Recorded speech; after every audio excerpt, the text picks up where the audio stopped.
La crise change d'abord beaucoup de choses et il faut penser à toutes les personnes qui ont perdu des proches parce que c'est la première grave conséquence, mais il faut penser à tous les artisans, commerçants, petites entreprises, grandes entreprises, etc., qui ont connu des difficultés majeures et qui vont en connaître encore.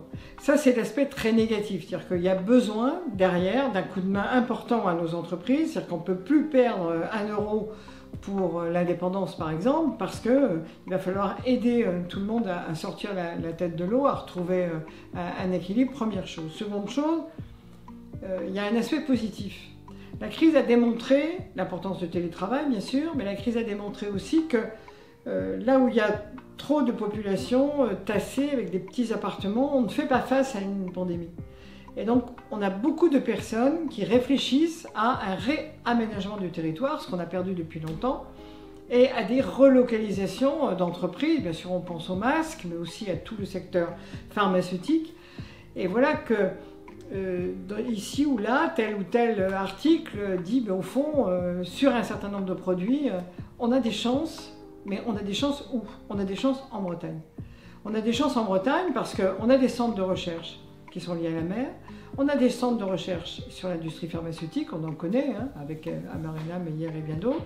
On a beaucoup de chance aussi parce qu'on a des entreprises dont on parle assez peu et qui se sont tournées vers la mer pour fabriquer par exemple des cosmétiques et qui pourraient fabriquer autre chose. On a donc un secteur lié à la mer qui est un secteur de biotechnologie marine bien évidemment, mais aussi végétale, qui sont totalement en attente de niches, de nouveaux marchés, de nouveaux produits. Et là, il va être extrêmement lourd de pouvoir porter ces industries nouvelles-là. Pourquoi? Parce que entre le moment où vous allez créer les boîtes et le moment où elles vont vraiment avoir des marchés, il va y avoir beaucoup de temps. Et on a besoin, pour faire de la relocalisation ou de la localisation de nouveaux produits, on a besoin de crédits de long terme. Or, le crédit de long terme n'intéresse pas les banques privées, n'intéresse pas les investisseurs privés, n'intéresse pas les actionnaires qui attendent des dividendes rapidement. Seul le secteur mutualiste est en capacité justement de voir sur le long terme comment on peut recréer un tissu industriel intéressant.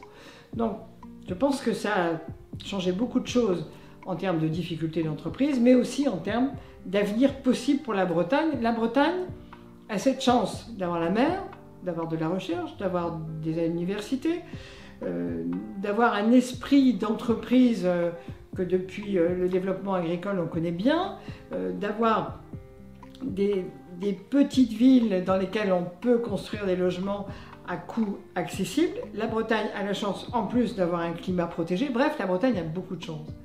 Et il ne va pas falloir louper le passage de ces relocalisations ou de ces localisations de nouveaux produits.